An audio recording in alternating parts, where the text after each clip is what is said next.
Hac bir ibadettir. Diğer ibadetler gibi. Emredildiği için yapılır bu. Ama her ibadet belli şarta bağlandığı gibi, yani namazın da öyle şartları vardır. Ayakta durabiliyorsanız ayakta durursunuz. Oturarak kılıyorsanız oturarak kılarsınız. Oturarak bile kılamıyorsanız yatar ayaklarınızı kıbleye doğru uzatır öyle kılarsınız. Haccın da o vücubun tahakkuk etmesi için o türlü şartları var. Bu şartlara haiz olan insanlar giderler, hacca giderler.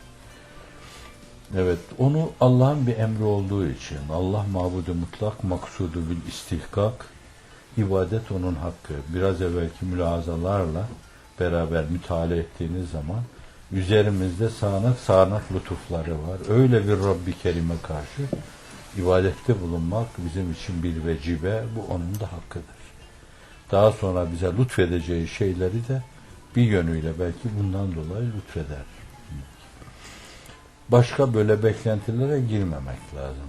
Ama bizim o mevzuda böyle dupduru bir gönülle, saf bir yürekle o işe teveccüh edip duaların kabul edildiği, Cenab-ı Hakk'ın nazar rahmetle insanlara baktığı o yerleri çok iyi, çok zengince değerlendirmek Allah'ın izniyle, inayetiyle elimizde.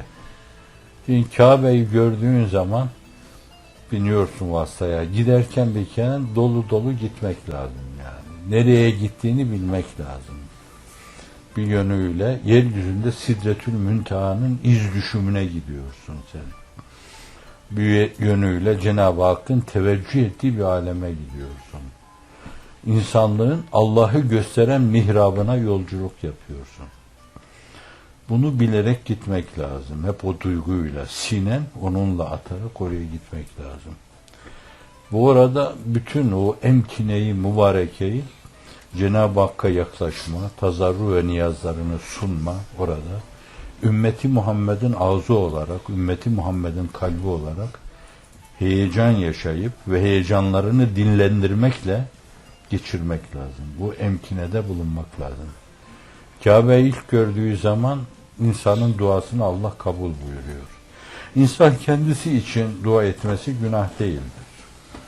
Allah'ım bana kamil iman ihsan eyle, ihlas ihsan eyle, samimiyet ihsan eyle, marifet, muhabbet, aşk-ı iştiyak ihsan eyle demesi, hele bunlardan bazıları zat-ı üluhiyet adına olduğundan dolayı bunlar nezd-i üluhiyette kabule geçen şeylerdir. İsteyebilir bunları.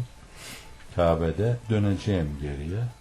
Mina'ya gittiği zaman orada işte bir göç yaşıyor. Allah için rihlet ediyor. Şeddi rihal ediyor oraya. Çok defa yaya gider insanlar. Şimdilerde vasıta var ama fakat yaya gitmek daha şirin düştüğünden çokları yaya gider orada. Bazen çadırlarda kalırlar. Bazıları için binalar vardır. İmkanları geniş olan şeyler. Yani orayı bütün tarihiyle tezekkür ederek, ta Hazreti İbrahim'le, Efendimiz sallallahu aleyhi ve sellem'in orada temiz sineler aramasıyla tahattür ederek, Arafat'a çıkmak için ilk arınma kurnası olarak orada bulunmak, Cenab-ı Hakk'a içini dökmek, yalvarmak, niyazda bulunmak, hiç boş geçirmemek çok önemlidir. Orada da dualar makbul. Sonra Müzdelife'yi aşıyoruz, Mina'dan doğrudan doğruya Arafat'a çıkıyoruz. Arafat'ta ehli tahkikin ifadesiyle Cenab-ı Hak orada yapılan duaları bir yüzde nispetiyle söylemek doğru değil de fakat çoğunluğu ifade etmek için %99 Allah kabul buyuruyor. Bazı kimseler oraya liyakatsız olarak çıkmış olabilirler. Fakat işlerinde Cenab-ı Hakk'a teveccüh etmiş bir düzini insan varsa Cenab-ı Hak onlara bakarak diğerlerinin dualarını da kabul buyuruyor. Birisinin müşahedesiyle böyle bir şeyin olduğuna binaen ben bunları arz ediyorum. Yani duaların reddedileceği yerde şunlar vardı burada diyor Cenab-ı Hak. Ben de dualarını kabul ettim. Efendimiz sallallahu aleyhi ve sellem Arafat'ta hep ümmetini dilemiş. Hatta insan hakları içinde çırpınmış durmuş. Ne olur Rabbim onu da bağışla. Böyle mahzun, kalbi kırık orada cevabı sevap alamamış. Müzdelife'de de hiç uyumadan sabaha kadar dua etmiş. İnsan başka gün uyuyabilir yani. Ne Arafat'ta uyumalı, ne Müzdelife'de uyumalı, ne de Mina'da uyumalı. Müzdelife'de de dua yalvarmış, ellerini açmış. İbn Abbas diyor ki yanında bulunuyor o esnada, veda haccında, vida haccında. Diyor, duasının sonuna doğru tebessüm buyuruyordu. Anladım ki o istediği, ısrarla istediği mevzuda kendisine bir işaret geldi. İnşallah öyledir. Çünkü öyle olması bizim de beraatımız sayılır. Bunların hepsi bir yönüyle Cenab-ı Hakk'a teveccüh, tadarru ve niyaz adına açılmış menfezler. Bu menfezleri Allah açmışsa boşuna açmaz o menfezleri. Oraya müteveccih olan, o menfezin varsa anahtarı, kilidi, onunla uğraşan, meşgul olana Cenab-ı Hak cevabı sevap verir. Onu mahrum etmez. Bundan emin olmak lazım. Efendimiz sallallahu aleyhi ve sellem duada da duanın kabul olacağını itikad ederek dua etmek lazım. Edeyim ne olursa olsun değil. Hayır, ediyorum ben bunu. Göbeğini çatlatırcasına Allah'ın bahtına düştüm. Allah'ın büyüklüğüne sığınıyorum. Allah'ın rahmetinin enginliğine dehalet ediyorum. Allah'ım beni benim çirkinliğimle baş başa bırakma günahlarımı. Allah'ım arınmaya geldim. Arındır senin elinde. Böyle içinden heyecan tufanları halinde köpüren şeyleri aynı zamanda diliyle ifade etme, o duygularıyla hakikaten onları takip etme. Bunlar önemli şeyler. Bütün bu emkine-i mübarekede insan mübarek mekanlarda kendisi için dua etmesi de olabilir. Evladı yali içinde, kardeşleri içinde dua ısmarlamalar oluyor. Diyelim ki Ali Veli falan gidiyor. Diyorsun ki ne olur bana da dua et diyorsun. En basitinden bir dua yani orada ismimizi yad ederek Allah'ım buna da iman-ı kamil ihsan eyle diye bir duada bu kadarcık bir sadaka ne olur falan. Dolayısıyla insanlar bir de bir sürü yükle gidiyor oraya. Taahhüt ediyorlar. İnşallah yapacağız onu diyorlar. Fakat bana göre ben hacca gidenlere hani şöyle demek geliyor bugün. Biz de perişanız. Günahlarla malız. İki büklümüz. Ayakta değiliz. Dizdeyiz. Kendi ayaklarımız üzerinde durmuyoruz. Başkalarının altımıza koyduğu şeyler üzerinde duruyoruz. Bazen onu çekiyorlar adeta. İdamlık insan gibi böyle ipe asılı kalıyoruz. Hep berdar oluyoruz. Bu açıdan da ümmeti Muhammed'in durumu bizim şahsi durumumuzdan çok önemlidir. Hazreti Pir diyor ki ümmeti Muhammed'in dertlerini düşünmek, kendimi düşünmekten beni alıkoyuyor. İşte bu fedakarlıktır, bu hasbiliktir. Bu insanlığa kendisini adama demektir. Bu açıdan da hani Kabe'den başladık. Kabe'yi görünce dua makbul.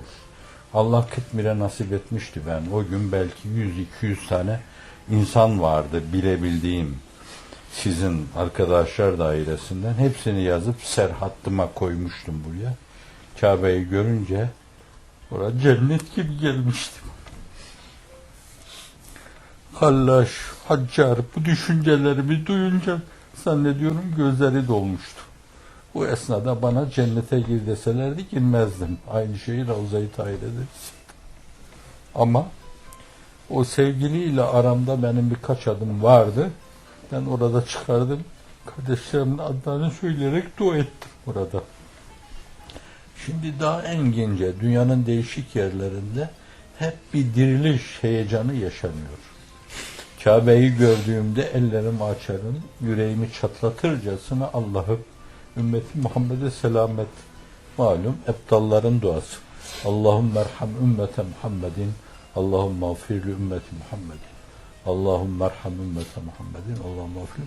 Allah basiret ihsan eylesin, akıl ihsan eylesin, değerlenip toparlanmayı lütfeylesin ve hasımlar karşısında muzaffer eylesin, mansur eylesin. Vafanna, vafirlana, varhamna, ente mevlana, fansurna ve kavmil kafirin. Ben o duamı Mina'ya yürürken de aynı şekilde sürdürürüm. Gece Mina'da, çadırda veya evimde kalkar, yüzümü yere koyar, aynı şeyleri tekrar eder dururum. Mina mübarek bir yerdir. Efendimiz sallallahu aleyhi ve sellem Mekke'de aradığı, bulamadığı cevabı orada bulmuştu. Başka yerde aradığı şeyi orada bulmuştu. Orada ona sahip çıkılmıştı. Demek ki orada bir sahip çıkılma esprisi var. Cenab-ı Hakk'ın öyle bir teveccühü var. Sahip çıkılacağımız bir yerde ellerimizi açar, Cenab-ı Hakk'a yalvarır. Allah'ın, ümmeti Muhammed'in bu diriliş ve tiresini tamamla sen diye dua ederiz.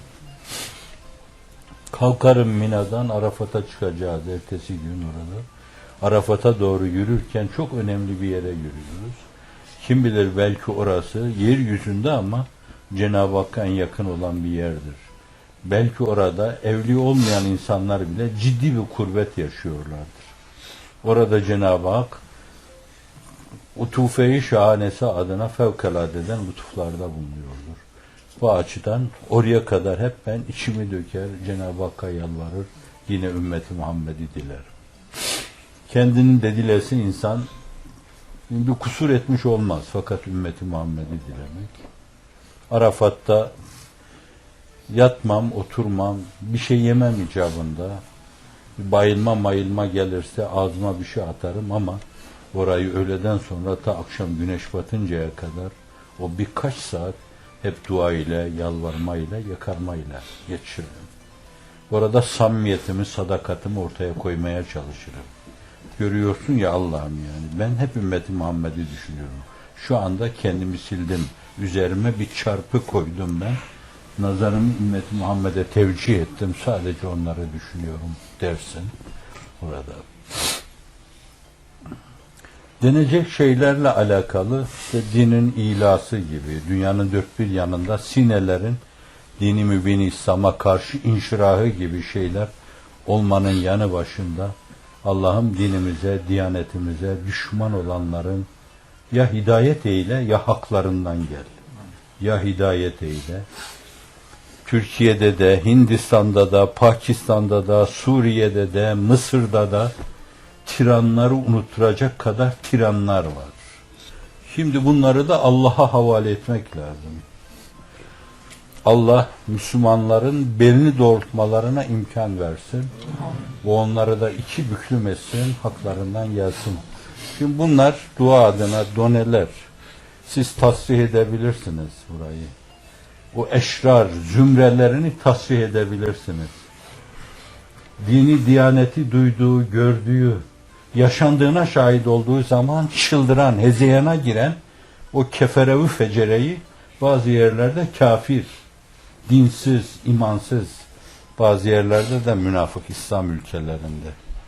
Biz dinin karşısında değiliz. Ama o dinin en küçük emrinin çarşıda, pazarda, sokakta görülmesine karşı tahammülleri yoktur. Küstahlık yapıyorlar. O insanlara herkese tanıdıkları hürriyeti tanımıyorlar. Demokrasinin verdiği hak ve imkanları tanımıyorlar.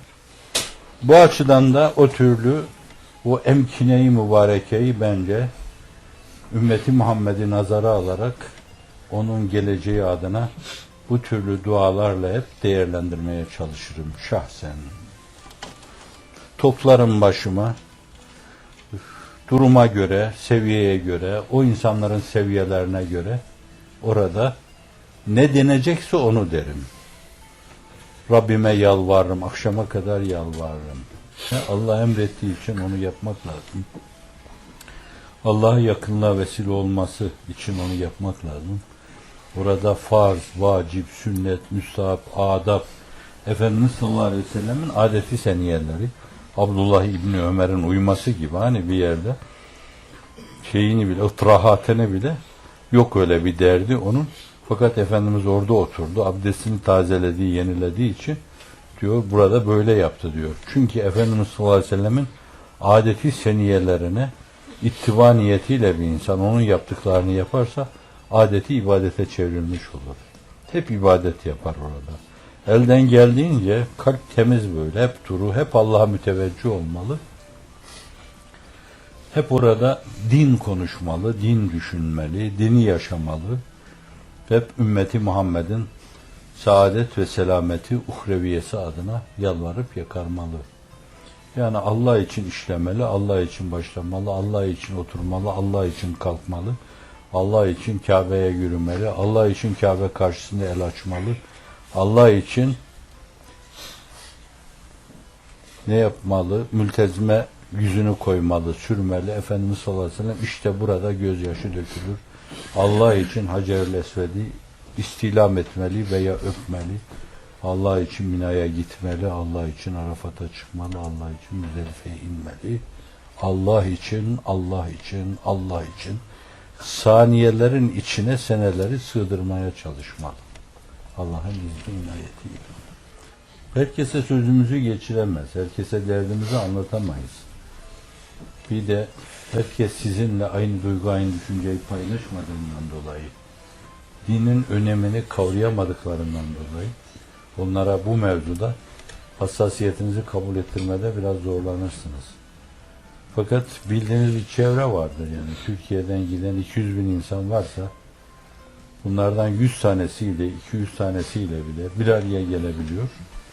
Aynı duyguyu paylaşabiliyorsanız, söylediğiniz sözleri onlar da aynı ile hazmedebiliyorlarsa şayet, yürekten sizin biraz evvel dediğiniz gibi her şey amin diyebiliyorlarsa, ben onları başıma toplarım, ruhumun ilhamlarını sinelerine boşaltır, onların içine de bir avuç kor atar, onlarda da yangın meydana getirir, yanan bir insanın feryadı figani ile Allah'a el kaldırır, yalvarır. Yani sizinle aynı şeyleri paylaşanları bir araya getirseniz. O samimi yürekten çoktur orada bile, grup grup ağlamalar, bayılmalar, kendinden geçmeler. Arkadaşların o samimi duasına gelen de takılıyor, gelen o halkaya takılıyor, gelen o halkaya takılıyor. Zaten millet orada kendi heyecanını böyle kibritleyecek veya tetikleyecek bir atmosfer arıyor. Öyle mübarek, nurani, Allah'a yakın bir halka bulunca o da onlara dahil oluyor.